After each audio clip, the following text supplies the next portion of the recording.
"Open up, Mr. Morrison, your wife's under arrest."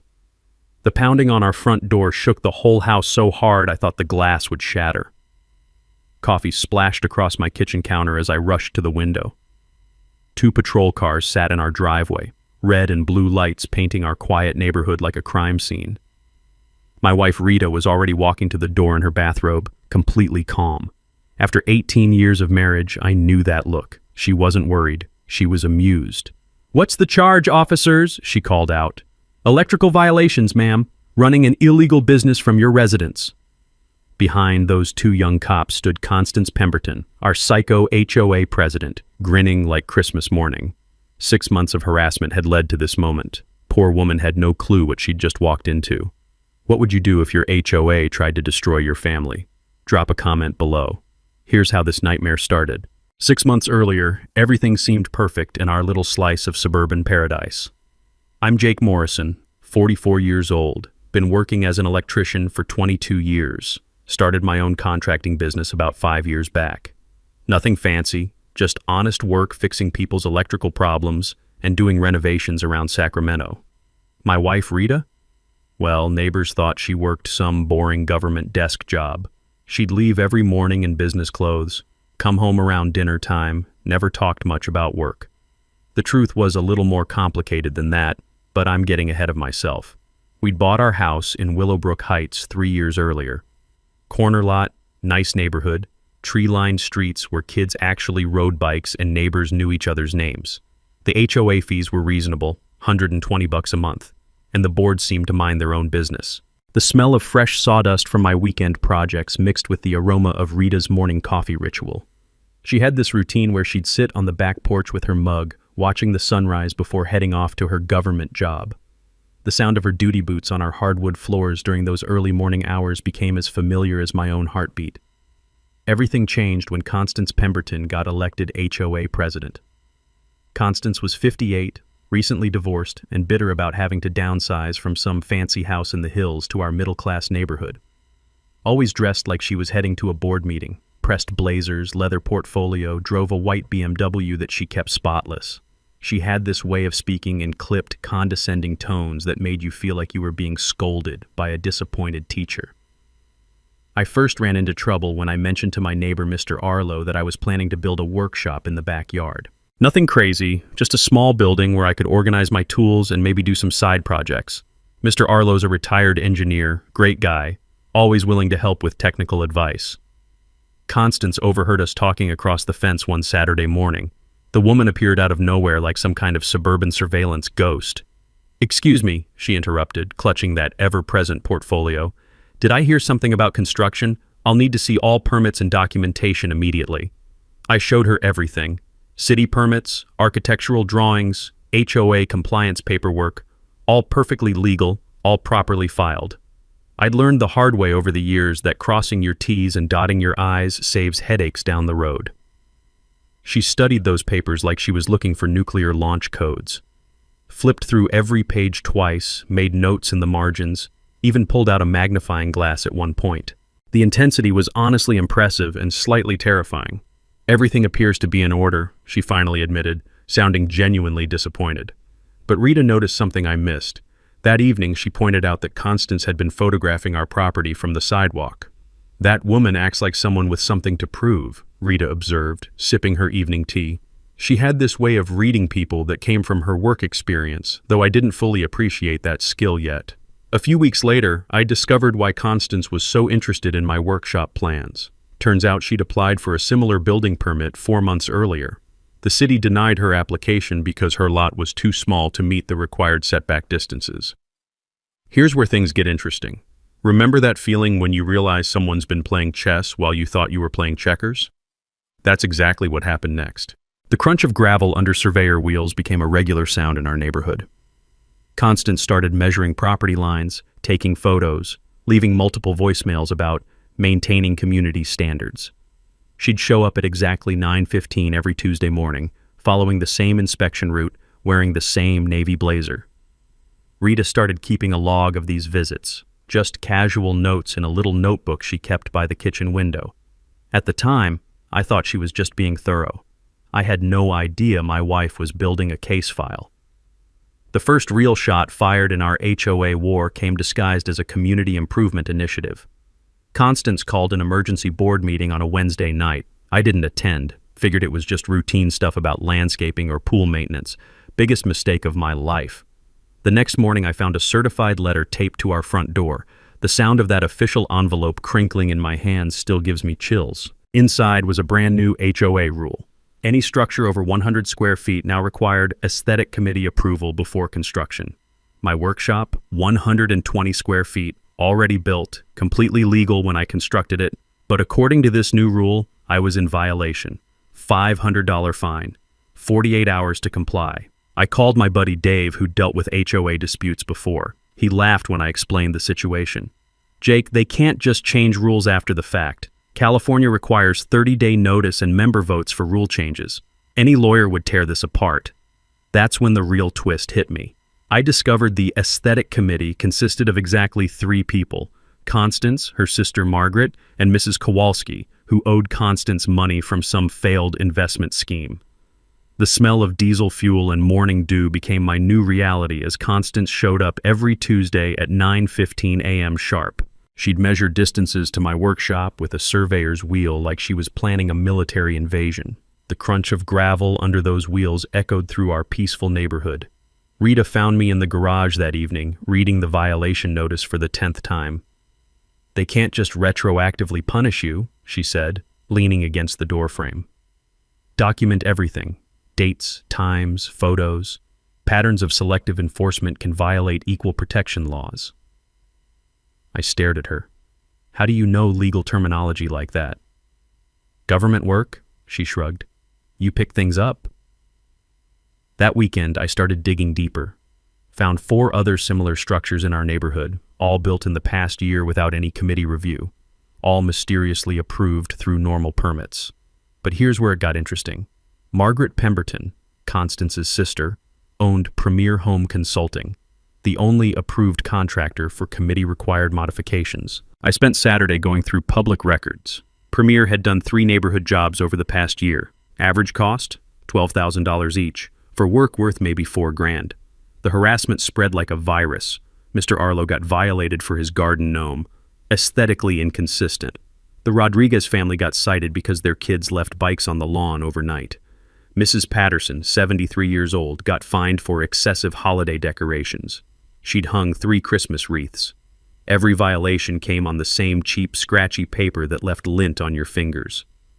That texture became a constant reminder that someone was systematically targeting us. During one Tuesday inspection, I timed Constance's route, 4 minutes per property, 3 photos each, notes in a black composition book. Total circuit, 47 minutes. She skipped 2 houses entirely, her nephew's place, and the family that hired Premier for their deck. Rita helped me organize everything into what she called a proper case file. Her documentation was incredibly thorough, precise handwriting, timestamps, measurements, almost like police reports. "Rita, this is really professional work," I mentioned one evening. She paused. "I've always been detail-oriented." The threat escalated when Constance announced she'd place a lien against our property if I didn't remove the workshop within 30 days. A lien meant we couldn't sell or refinance without paying her arbitrary fine. That pushed me over the edge. I submitted a formal complaint to the HOA board documenting selective enforcement and requesting all committee approval records from the past 2 years. Constance's response was swift and vicious. She called another emergency meeting to clarify policy on commercial vehicles. I didn't even own a commercial vehicle. But 3 days later, I found another violation notice. My work van, parked in my own driveway, was now considered a commercial vehicle violation, subject to $500 in daily fines. The van weighed 8,400 pounds. I checked the HOA rules. Commercial vehicle restrictions applied only to vehicles over 10,000 pounds. When I pointed this out, Constance called yet another emergency meeting. This time, she redefined commercial to mean any vehicle displaying business information. My van had small magnetic door signs with my company name. Rita watched this unfold with growing intensity. One evening, she mentioned that discriminatory enforcement targeting specific residents could constitute harassment under state law. "You really know a lot about this stuff," I said. "I've seen patterns like this before," she replied quietly. What I didn't know was that Rita was building her own case file, one that would eventually destroy Constance Pemberton's little kingdom. But first, things were about to get much worse. The van violation was just the warm-up act. Constance's real masterpiece came 2 weeks later when she discovered environmental warfare. I woke up to another certified letter on my door. This time, she'd declared war on my garden. According to the new violation, my drought-resistant native plants were actually invasive weeds that lowered property values. I had 14 days to replace everything with community-approved landscaping. The approved plant list included only high-water, non-native species. Estimated professional installation cost, $8,000 minimum. The smell of sage and lavender from my water-wise garden mixed with the artificial fertilizer stench wafting from neighbors who'd already surrendered to Constance's demands. The contrast hit you like a slap in the face. I'd spent 3 years cultivating those plants specifically for California's drought conditions. Purple sage, California poppies, native grasses that thrived without irrigation. The city had even given me a rebate for water conservation. Rita found me that evening, standing among my condemned plants with the violation notice in my hand.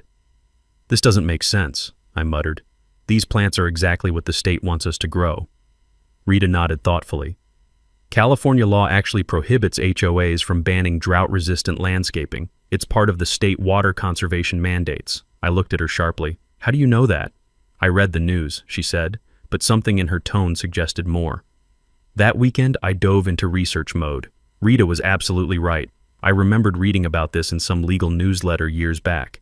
HOAs couldn't override state environmental laws, no matter what their little rulebook said. Any association trying to ban water-wise landscaping was violating state regulations. I filed a complaint with the county water district on Monday morning. By Wednesday, they'd opened an investigation into Willowbrook Heights' landscaping policies. But the real twist came when I started following the money. Premier Landscaping Solutions, the only vendor on the approved contractor list, was owned by Marcus Pemberton, Constance's brother-in-law. 3 neighbors had already been forced to hire Premier. The Rodriguez family paid $12,000 for basic yard work. Mrs. Arlo spent $15,000 on plants that died within 6 months. The Johnsons got hit for $18,000 when Premier claimed they needed specialized soil remediation. I spent Saturday afternoon at the county recorder's office diving into business filings. Premier Landscaping had paid Constance $2,400 in consulting fees over the past year. Marcus Pemberton was operating without proper contractor's licensing. The whole operation was a family scam. Rita helped me organize the financial evidence with the same methodical precision she'd shown before. Her ability to spot patterns in the documentation was impressive, almost like she'd done this kind of investigation professionally. "Rita, you're really good at this," I mentioned. "Government work involves a lot of analysis," she replied, not looking up from the spreadsheets. The Water District investigation moved fast. Within 2 weeks, they'd determined that Willowbrook Heights was violating 3 different state environmental regulations. The HOA faced potential fines of $50,000. Constance's response was pure panic disguised as authority. She issued 23 landscaping violations in a single day, targeting anyone with native plants, xeriscaping, or water-efficient irrigation. The neighborhood erupted in fear. People started preemptively hiring Premier Landscaping just to avoid harassment. Marcus was booked solid through Christmas, charging premium prices for substandard work. But Constance wasn't done. She escalated to psychological warfare. I started noticing her at my job sites. She'd park across the street, taking photos while I worked on electrical installations. When homeowners asked about the woman with the camera, I had to explain that my HOA president was stalking me. "Mrs. Morrison," she told one client, "I'm investigating possible safety violations. Your contractor might not be following proper procedures." The texture of my phone buzzing constantly became a new source of stress. Clients calling to ask about safety concerns, potential jobs being canceled because someone had heard things about my work quality. Rita watched this escalation with growing intensity. One evening, she suggested I document my water usage savings and keep detailed meter readings. "Why?" I asked. "Evidence," she said simply. "Pattern documentation is crucial in these situations." "Rita, you sound like you've handled cases like this before." She paused, choosing her words carefully. "I've seen how investigations work. Documentation wins battles. The harassment campaign reached its peak when Constance threatened to call city inspectors unless all landscaping violations were resolved within 7 days. That's when Rita's demeanor changed completely. The calm, patient woman I'd lived with for 18 years suddenly had this edge to her voice. "Jake," she said quietly, "I think it's time to let Constance make a bigger mistake." "What do you mean?" "Let her call the inspectors. Let her file false reports. Give her enough rope." I didn't understand what Rita meant at the time, but I was about to learn that my wife had been playing a much longer game than I'd ever imagined. Constance took the bait beautifully. 3 days after our landscaping deadline passed, she made her biggest mistake yet. The rumble of a diesel engine in my driveway at 7 a.m. jolted me awake. Through the bedroom window, I watched a city inspection truck park behind my work van. The smell of exhaust mixed with my morning coffee as I rushed to get dressed. 2 men in hard hats approached my front door. Behind them, Constance stood on the sidewalk with her ever-present portfolio practically vibrating with anticipation. "Mr. Morrison, we're here about reported electrical code violations and possible commercial zoning infractions." My heart sank. She'd actually done it, called in false complaints to city officials. But here's where her plan backfired spectacularly. The lead inspector was Tom Rodriguez, a guy I'd served with in the National Guard 15 years earlier. He recognized my work immediately. "Jake Morrison," Tom grinned, shaking my hand. "Heard you were doing good work out here. Mind if we take a look at this workshop everyone's talking about?" Tom and his partner spent 40 minutes going through my shop with fine-tooth combs. Every connection, every circuit, every permit. The workshop exceeded code requirements in every category. "This is textbook electrical work," Tom announced loudly enough for Constance to hear.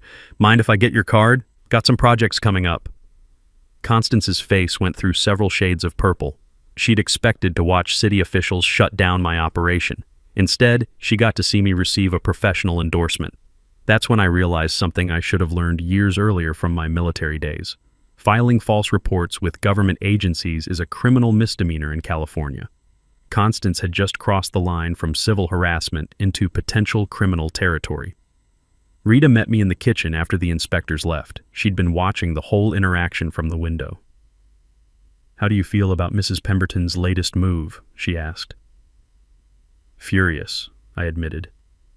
She wasted city resources, lied to officials, tried to damage my business reputation. Rita nodded slowly. "Document everything. False reporting to government agencies creates criminal liability." I stared at her. "Rita, how do you know criminal law?" "I've picked up things over the years," she said, but her tone was different now, more authoritative. Constance's humiliation with the city inspector should have ended things. Instead, it triggered her complete breakdown of judgment. She filed a complaint against Tom Rodriguez with the city manager, claiming he was inadequately thorough and possibly corrupted by his relationship with me. She demanded a state housing authority investigation into our entire neighborhood.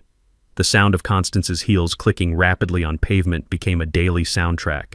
Her obsessive behavior escalated beyond anything I'd seen before. She started measuring property lines multiple times per day, taking hundreds of photos, leaving voicemails at City Hall demanding proper oversight. Rita began keeping detailed logs of every interaction. Her documentation was incredibly professional: times, dates, exact quotes, behavioral observations, almost like police incident reports. Meanwhile, the community was fighting back.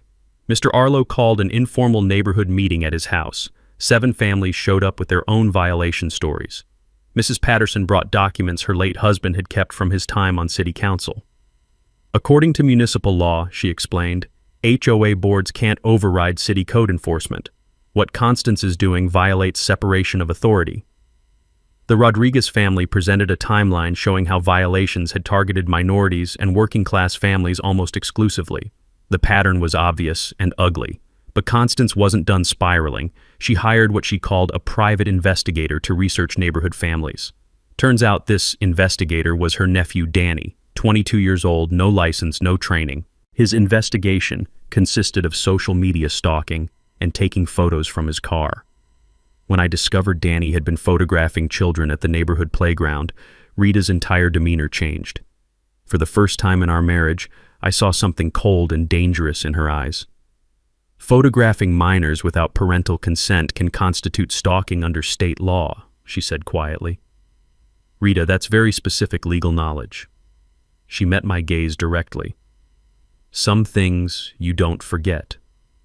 Constance's financial pressure tactics reached new extremes. She increased HOA fees by 40% with only 30 days' notice, claiming enhanced security and maintenance needs. In reality, she was funding Danny's stalking operation and Marcus's landscaping monopoly. 7 families filed formal complaints with the state HOA regulatory board.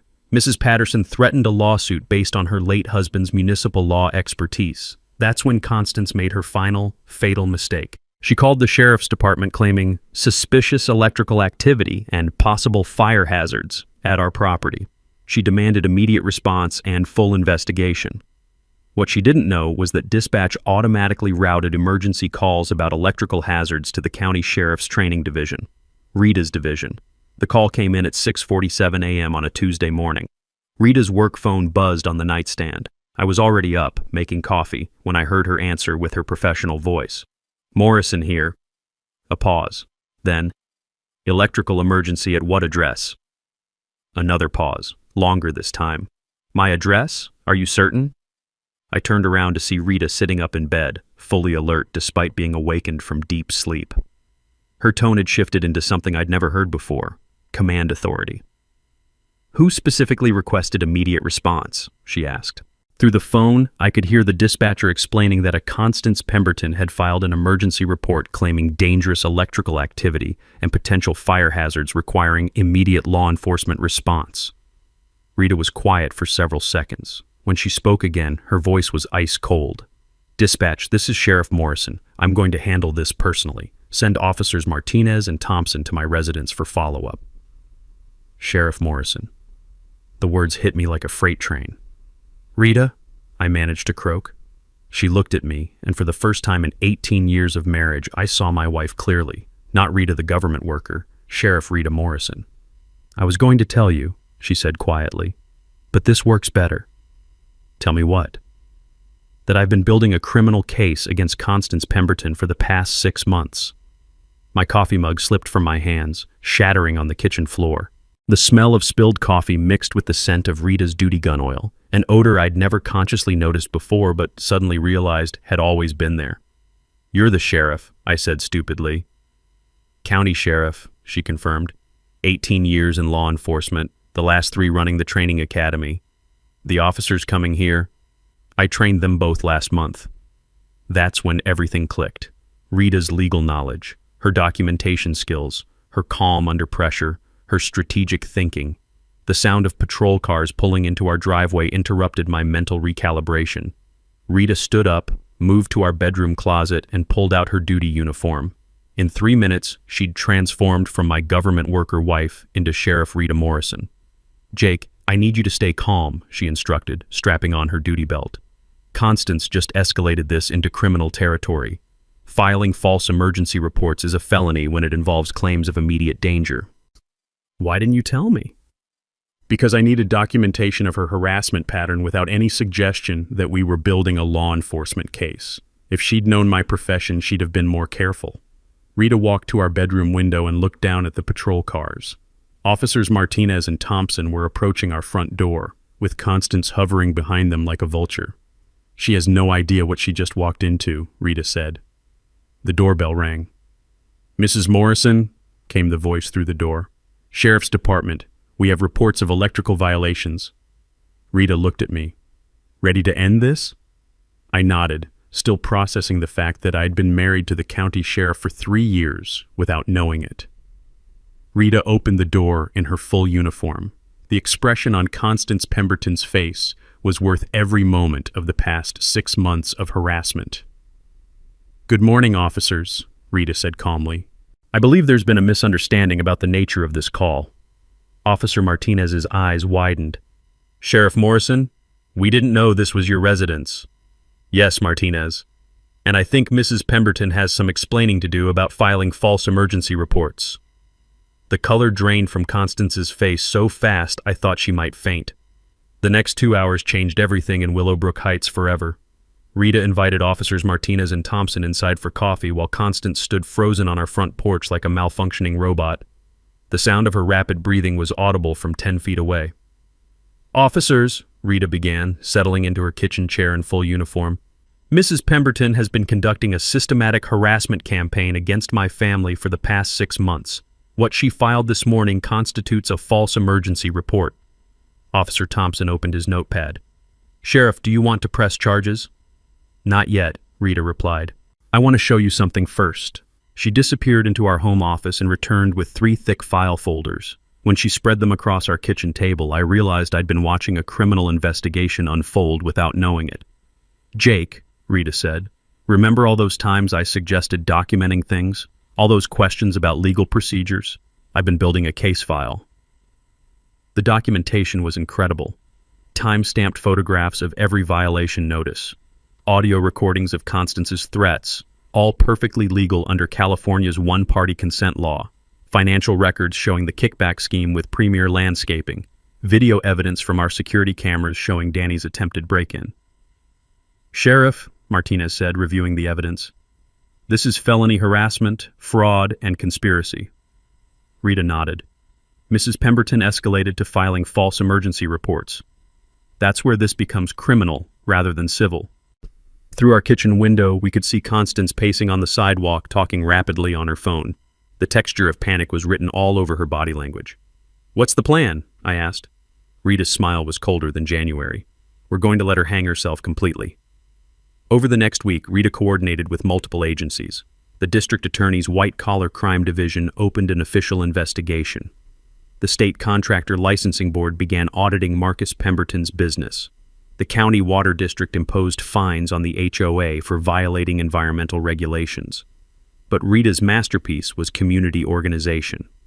She met quietly with affected families, explaining their legal rights and helping them document damages.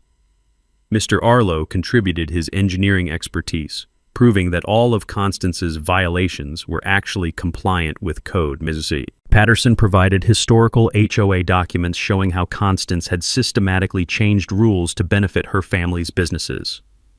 The Rodriguez family documented the discriminatory enforcement pattern, showing how violations targeted minorities and working-class families at 3 times the rate of other residents.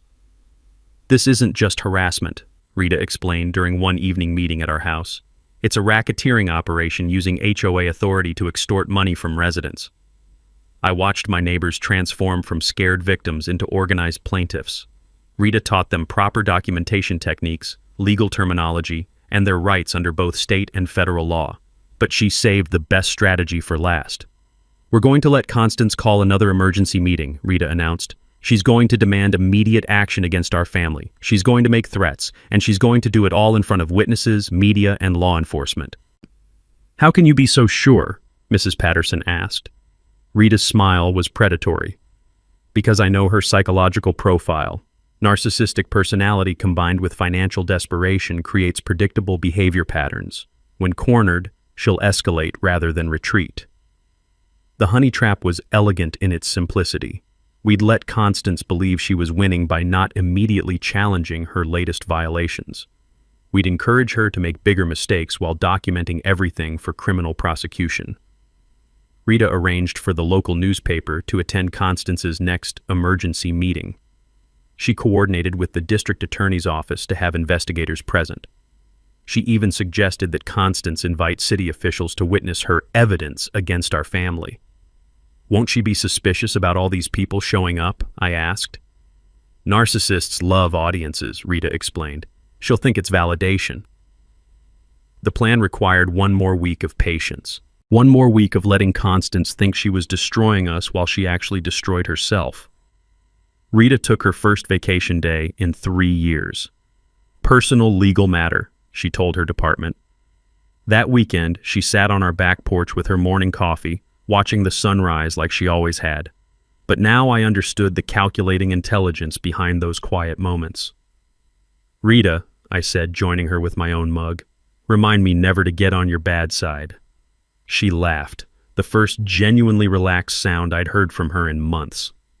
"Jake, you're about to watch someone learn why you should never mess with a cop's family."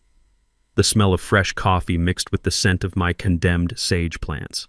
In 1 week, Constance Pemberton was going to discover that some battles can't be won. Constance's desperation reached new heights over the next week. The woman who'd once maintained her pressed blazer facade was now showing visible cracks in her armor.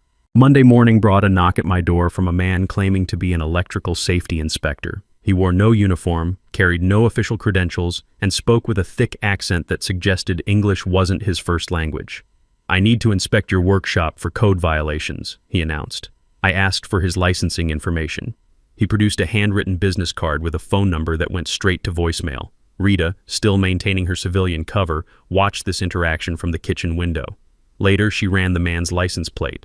Turned out he was Danny Pemberton's friend, an unlicensed handyman who'd been hired to find violations that didn't exist. Tuesday brought a new low. I discovered someone had planted dead vegetation near my drought-resistant garden during the night. Fresh brown plants, obviously purchased from a nursery, arranged to look like my native species had contaminated neighboring properties. The security cameras Rita had installed captured everything. Danny Pemberton, creeping around our property at 11:30 p.m., placing dead plants and photographing them with his phone for evidence. "That's criminal trespass, vandalism, and attempted evidence tampering," Rita noted, reviewing the footage. "Kids looking at felony charges." Wednesday escalated to attempted breaking and entering. Our motion sensors triggered at 2:47 a.m., flooding the workshop with harsh white light. The cameras caught Danny trying to plant what appeared to be electrical hazards: loose wire connections, exposed junction boxes, overloaded circuits. The kid wasn't just documenting fake violations anymore, he was creating them. Rita watched the footage with professional detachment. Evidence tampering, burglary, conspiracy to commit fraud. He's building his own prison sentence. I wanted to call the police immediately. Rita counseled patience. "We arrest him now, we get small charges. We let Constance keep escalating, we get the whole conspiracy." The psychological pressure was intense. The smell of fear sweat seemed to permeate our entire neighborhood as more families received harassment. 3 more households had been forced to hire premier landscaping just to stop the violations. Thursday brought financial warfare. Constance delivered a handwritten invoice for $2,847 in accumulated violation fees, threatening foreclosure if payment wasn't received within 15 days. The invoice included charges for inspector costs and administrative time and community impact assessments, all complete fiction. But Rita had been expecting this move. California law requires specific procedures for HOA liens, including formal hearings and proper notice periods. Constance had followed none of them. "She just handed us evidence of attempted extortion," Rita observed. Friday was when Constance completely lost her mind. I was working at a client's house when she appeared, parking across the street and taking photos of my van, my tools, my work. When the homeowner asked about the woman with the camera, Constance introduced herself as an investigative consultant, looking into safety violations by unlicensed contractors. The texture of humiliation was rough against my skin as I had to explain to a paying customer that my HOA president was stalking me. But Saturday was when things got truly ugly. I returned home to find Constance standing in my backyard, measuring distances with her surveyor's wheel while talking on her phone. "Yes, I'm documenting unauthorized modifications to the electrical system," she was saying. "Possible fire hazard, definite code violations." She was trespassing on my property while filing another false report with the city. Rita appeared behind me, still in civilian clothes but radiating authority I'd never noticed before. "Mrs. Pemberton," she called out calmly, "you're on private property without permission." Constance spun around, clutching her phone and surveyor's wheel like weapons. "I'm conducting an official HOA inspection," she sputtered. "HOAs don't have authority to enter private property without consent," Rita replied. "You need to leave immediately." "You can't tell me what to do. I'm reporting both of you for obstruction." Rita's smile was arctic. "Report away, Mrs. Pemberton. I'll be interested to see how that works out for you." That evening, Rita showed me the complete scope of evidence we'd gathered. 6 months of systematic documentation had created an airtight criminal case. Harassment, stalking, fraud, conspiracy, filing false reports, attempted extortion, evidence tampering, and criminal trespass, she listed, plus civil violations of fair housing laws and fiduciary duty. How long could she get? With her pattern of behavior and financial motivation, 3 to 5 years if prosecuted fully. The sound of my phone buzzing interrupted our conversation. Text message from an unknown number. Stop interfering with HOA business or face consequences. Rita looked at the message and shook her head. She just added criminal intimidation to the charges.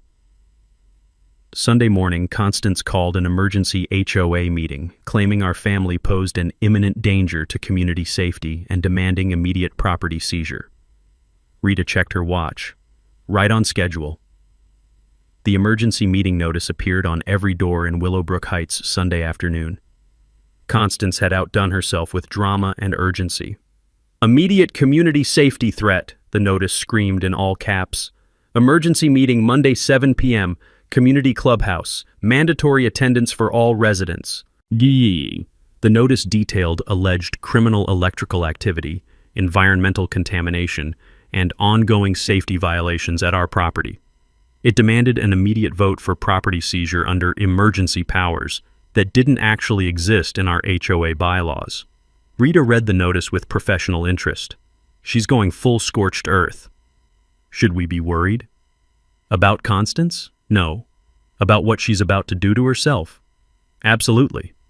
Monday evening, 23 residents packed into our community clubhouse, the largest HOA meeting attendance in neighborhood history. The smell of stale coffee and industrial carpet filled the small room as people found seats on folding metal chairs. Constance arrived 30 minutes early, setting up what looked like a courtroom. She'd arranged a table at the front with multiple file folders, a laptop projector, and a stack of papers thick enough to be a phone book. Marcus Pemberton skulked near the back exit, clearly uncomfortable about being in the same room as his victims. Danny sat in the corner with a video camera, supposedly documenting the meeting for legal purposes. Rita and I took seats in the back row. She was still maintaining her civilian cover, wearing a simple sweater and jeans, but I could see the tactical awareness in how she'd positioned herself. Clear sight lines, easy access to exits, optimal viewing angle. Constance called the meeting to order at exactly 7 p.m. Ladies and gentlemen, we face an unprecedented threat to our community safety, she began, her voice shrill with false authority. The Morrison family has been operating an illegal business, violating environmental regulations, and endangering every resident of this neighborhood. She started her presentation with obviously doctored photos showing electrical connections that didn't exist in my workshop. She claimed my native plants were emitting dangerous toxins that could harm children and pets. She produced a fake fire department inspection report recommending immediate property condemnation. The performance was impressively delusional. Mr. Arlo raised his hand. Mrs. Pemberton, I'm a retired electrical engineer. These photos show connections that violate basic physics. Your objection is noted, Constance snapped, ignoring the technical impossibility. Mrs. Patterson stood up.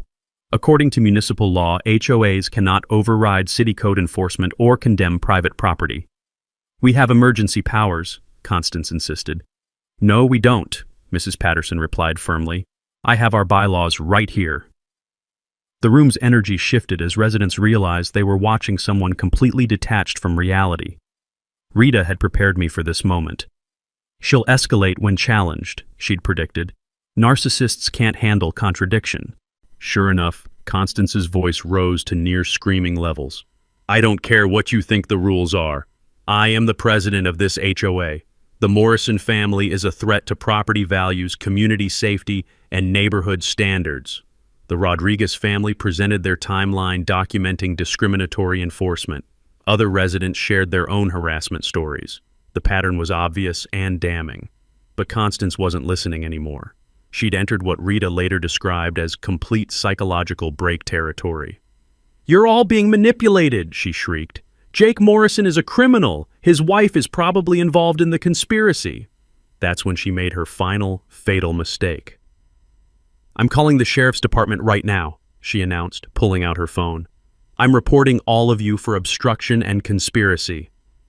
She dialed 911 while 23 neighbors watched. This is Constance Pemberton, she said into the phone. I need immediate police response at Willowbrook Heights Clubhouse. Multiple residents are threatening me and obstructing an official HOA investigation.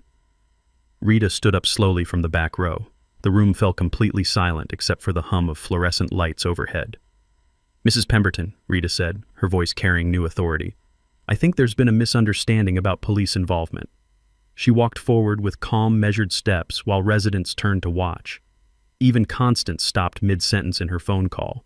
"You see," Rita continued, reaching into her purse, "I am the police." She produced her sheriff's badge, holding it up for everyone to see. "I'm Sheriff Rita Morrison, and this meeting is now evidence in a criminal investigation." The sound of Constance's phone clattering to the floor echoed through the silent clubhouse. Her face went through several shades of purple before settling on ash gray. "That's impossible," she whispered. "Martinez, Thompson," Rita called toward the back of the room.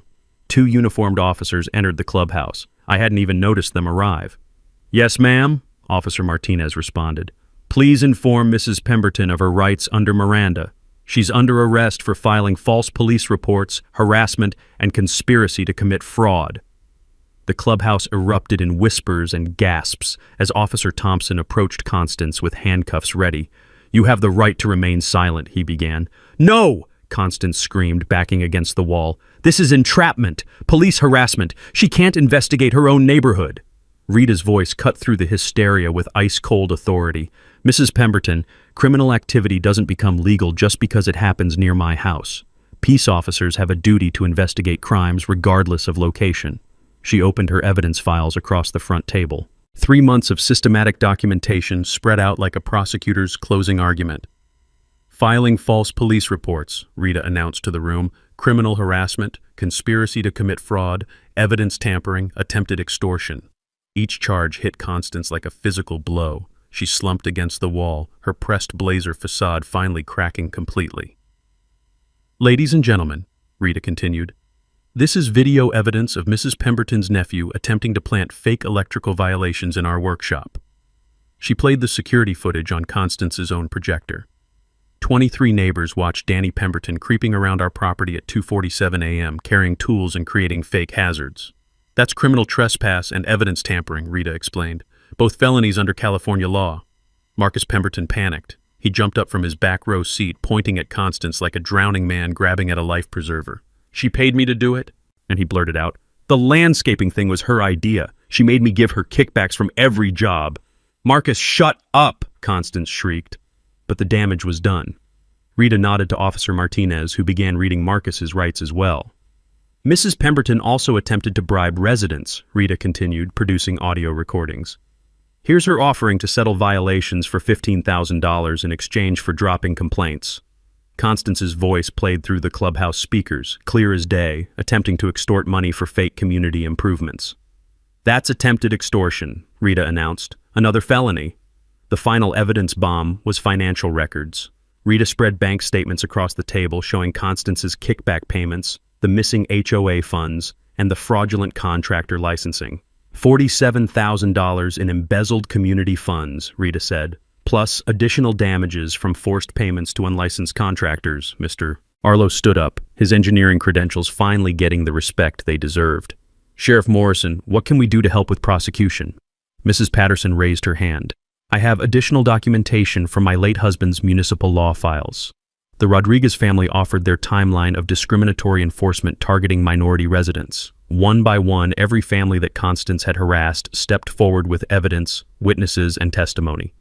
Rita coordinated the community response with military precision. "I need sworn statements from anyone who received violations, paid illegal fees, or witnessed harassment. Officer Thompson will take your information." That's when the local news reporter arrived. Constance had invited Channel 8 to witness her triumph over the Morrison family. Instead, reporter Sarah Kim got the biggest story of her career. This is Sarah Kim reporting live from Willowbrook Heights, where the county sheriff has just arrested the HOA president for what appears to be an elaborate fraud and harassment scheme. Constance made one final desperate attempt to control the narrative. "She's abusing her authority," she screamed at the camera.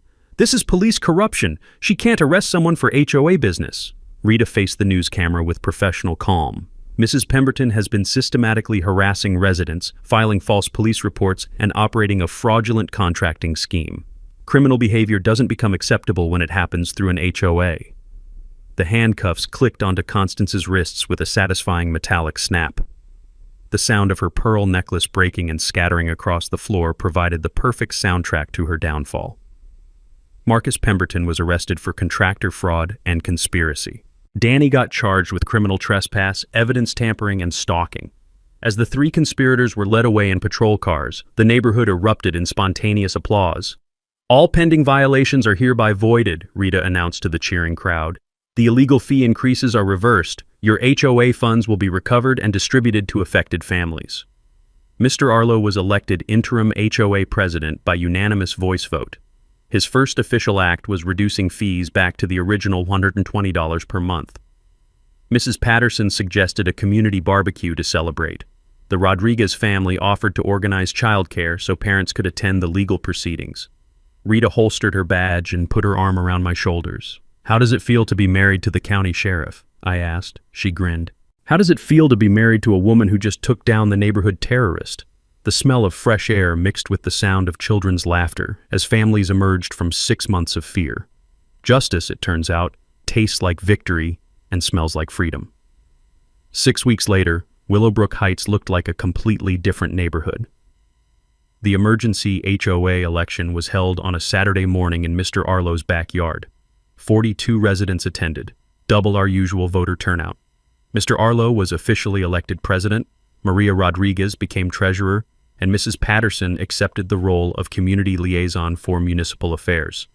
The new board's first official meeting lasted 15 minutes. They reduced fees to the original $120 monthly rate, voided all of Constance's discriminatory rules, and established a transparent complaint process with independent mediation. Constance Pemberton received 18 months probation, 200 hours of community service, and a lifetime ban from serving on any HOA board in California. Her community service assignment: picking up litter in public parks while wearing a bright orange vest. Marcus Pemberton paid $15,000 in fines and had his contractor's license permanently revoked. Danny got probation plus mandatory anger management counseling. The court ordered all embezzled funds returned to residents. With damages and interest, each affected family received an average of $800 plus attorney fee reimbursements. But the real victory was what we built with that recovered money. The new playground equipment was designed by neighborhood kids and installed by volunteer residents.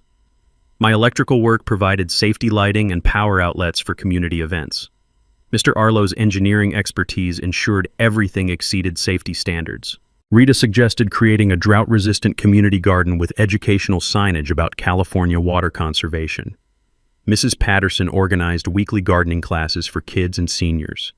The legal aid fund we established helps other neighborhoods fight HOA abuse. 3 nearby communities have already used our documentation templates to challenge their own harassment campaigns. Our annual scholarship program awards $2,000 each year to graduating seniors who demonstrate community service. The first recipient was Maria Rodriguez's daughter, who documented discrimination patterns as part of our evidence file. But my favorite community improvement is Saturday morning coffee at the workshop. What started as neighbor consultations about electrical problems became informal town halls where residents discuss issues before they become crises. Rita attends when she's off duty, sharing legal guidance and helping families understand their rights. Her professional expertise has prevented 2 potential harassment situations in neighboring HOAs. Our marriage is stronger than ever. Turns out having a spouse who can handle psychotic neighbors with tactical precision is incredibly attractive. Rita's calm competence during crisis situations makes everyday problems seem manageable. My contracting business thrives with referrals from grateful neighbors. The Rodriguez family hired me to install solar panels, finally approved without committee interference. Mrs. Patterson needed electrical work for her home office. Even Mr. Arlo contracted me for his workshop expansion. Property values increased 12% over the past year, despite Constance's predictions of neighborhood doom. The community's reputation for standing up to corruption attracts families who value integrity over conformity. Constance sold her house at a loss 3 months after her conviction. She moved to a different county, attempted to join another HOA board, and was promptly rejected when residents researched her background online. The annual Community Justice Day festival happens every October, the anniversary of Constance's arrest. Rita provides safety training for vulnerable residents. I donate electrical services for permanent festival infrastructure. Local attorneys offer free legal clinics for HOA disputes. Last year's festival drew visitors from 12 surrounding communities dealing with their own HOA corruption. Our success story has inspired legislation requiring HOA transparency and limiting board authority. The practical lessons we learned apply everywhere. Document everything with timestamps and photos. Know your state's HOA limitation laws. File complaints with multiple agencies simultaneously. Most states have ombudsman programs specifically for HOA disputes. But the deeper lesson is about community solidarity. Individual residents can be intimidated and isolated. Organized neighbors supporting each other become an unstoppable force for justice. Rita still leaves for work in her sheriff's uniform every morning. But now I understand the quiet confidence she's always carried. Some people wear their strength on the outside. Others save it for when their families need protection. What's your worst HOA nightmare? Drop it in the comments. Let's help each other fight back legally and effectively. Hit subscribe for more stories of regular people outsmarting corrupt systems using the law. Next week, I'll tell you about the parking enforcement officer who tried to ticket a federal judge's car during a Supreme Court oral argument. Sometimes justice wears a badge, sometimes it wears a robe, but it always wins in the end. Thanks for hanging out with us on HOA Stories, where the HOA Karens meet their match. If this story had you cheering or cringing, go ahead and like the video, drop a comment with your reaction, and hit subscribe so you're ready for the next wild HOA tale.